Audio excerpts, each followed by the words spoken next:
In a shocking incident, a Rapido cab driver allegedly misbehaved with a woman and asked her to get out of the car mid-ride. The Gurgaon woman, visibly shaken and enraged by her experience, took to social media to share her ordeal in an Instagram video which shows her confronting the cab driver. And you can see, in fact, here as well, the driver arguing back in the background. Now, the woman in this video narrates the full incident which occurred on December 15th when she was returning home from work.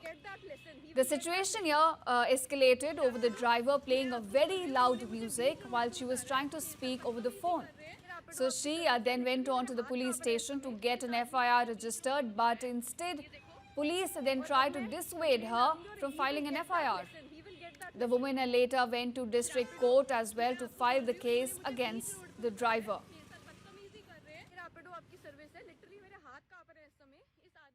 15 दिसंबर को मैं office से घर जा रही थी। मैंने Rapido cab book की थी। कैब आई, मैं बैठ गई। मैं किसी से फोन पे बात कर रही थी। उस कैब में बहुत तेज गाने बज रहे थे। मैंने ड्राइवर से रिक्वेस्ट किया कि वॉल्यूम कम कर लो। उन्होंने नहीं सुना। मैंने दूसरी बार बोला वॉल्यूम कम कर लो, नहीं सुना। मैंने तीसरी बार बोला तो वो जवाब देते हैं, तेरे बाप की गाड़ी है, बताऊं तुझे अभी, तू मुझे बताएगी क्या करना है। अगर तुझे फोन पे बात करनी है ना अपने बाप की गाड़ी में करियो, चल निकल मेरी गाड़ी से। मैंने बोला भैया किस तरीके से मुझसे बात कर रहे हो आप, और आपने राइड उठाई है तो आपको मुझे घर पे छोड़ना पड़ेगा, रात हो रही है, ठंड हो रही है। तो नहीं सुना उसने कहा उतर मेरी गाड़ी से। मुझे समझ आ गया कि ये बंदा साइकोलॉजिकली इल है। मैंने उससे बोला कि मैं दूसरी रैपिडो कैब बुक कर रही हूँ, जब आ जाएगी मैं उतर के चली जाऊंगी। उस बंदे ने गाड़ी चला दी और बोला अब तुझे बताता हूँ, और वो गाड़ी कहीं और भगाने लग गया। और मैंने अपने आप को काम डाउन करते करते जैसे तैसे उसको बोला प्लीज स्टॉप दिस कार। मैं जैसे ही वहां से उतरी हूँ वो बंदा भी उतर गया साथ में, गलत नजर से देखने लग गया। लाइक एनी अदर गर्ल मुझे लगा कि कैब दूसरी बुक करूं और इस सिचुएशन से बाहर चली जाऊं। बट फिर मुझे ऐसा लगा कि यार मैं कितना भागूंगी और मैं किस किस से भागूंगी। ये पहली बार तो नहीं है कि मुझे किसी आदमी ने हरास किया है। अगर ये मेरे घर आ गया तो मेरी सेफ्टी की रिस्पॉन्सिबिलिटी किसकी है। अगर इसने फिर से किसी औरत के साथ ऐसा किया तो उसकी सेफ्टी की रिस्पॉन्सिबिलिटी किसकी है। In a shocking incident, a Rapido cab driver allegedly misbehaved with a woman and asked her to get out of the car mid-ride. The Gurgaon woman, visibly shaken and enraged by her experience, took to social media to share her ordeal in an Instagram video which shows her confronting the cab driver. And you can see, in fact, here as well, the driver arguing back in the background.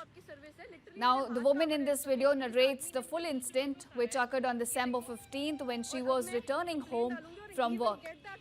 The situation here escalated over the driver playing a very loud music while she was trying to speak over the phone. So she then went on to the police station to get an FIR registered, but instead, police then tried to dissuade her from filing an FIR.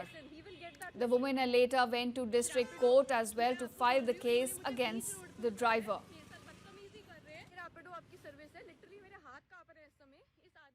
15 दिसंबर को मैं office से घर जा रही थी। मैंने Rapido cab book की थी। कैब आई, मैं बैठ गई। मैं किसी से फोन पे बात कर रही थी। उस कैब में बहुत तेज गाने बज रहे थे। मैंने ड्राइवर से रिक्वेस्ट किया कि वॉल्यूम कम कर लो। उन्होंने नहीं सुना। मैंने दूसरी बार बोला वॉल्यूम कम कर लो, नहीं सुना। मैंने तीसरी बार बोला तो वो जवाब देते हैं, तेरे बाप की गाड़ी है, बताऊं तुझे अभी, तू मुझे बताएगी क्या करना है। अगर तुझे फोन पे बात करनी है ना अपने बाप की गाड़ी में करियो, चल निकल मेरी गाड़ी से। मैंने बोला भैया किस तरीके से मुझसे बात कर रहे हो आप, और आपने राइड उठाई है तो आपको मुझे घर पे छोड़ना पड़ेगा, रात हो रही है, ठंड हो रही है। तो नहीं सुना उसने कहा उतर मेरी गाड़ी से। मुझे समझ आ गया कि ये बंदा साइकोलॉजिकली इल है। मैंने उससे बोला कि मैं दूसरी रैपिडो कैब बुक कर रही हूँ, जब आ जाएगी मैं उतर के चली जाऊंगी। उस बंदे ने गाड़ी चला दी और बोला अब तुझे बताता हूँ, और वो गाड़ी कहीं और भगाने लग गया। और मैंने अपने आप को काम डाउन करते करते जैसे तैसे उसको बोला प्लीज स्टॉप दिस कार। मैं जैसे ही वहां से उतरी हूँ वो बंदा भी उतर गया साथ में, गलत नजर से देखने लग गया। लाइक एनी अदर गर्ल मुझे लगा कि कैब दूसरी बुक करूं और इस सिचुएशन से बाहर चली जाऊं। बट फिर मुझे ऐसा लगा कि यार मैं कितना भागूंगी और मैं किस किस से भागूंगी। ये पहली बार तो नहीं है कि मुझे किसी आदमी ने हरास किया है। अगर ये मेरे घर आ गया तो मेरी सेफ्टी की रिस्पॉन्सिबिलिटी किसकी है। अगर इसने फिर से किसी औरत के साथ ऐसा किया तो उसकी सेफ्टी की रिस्पॉन्सिबिलिटी किसकी है।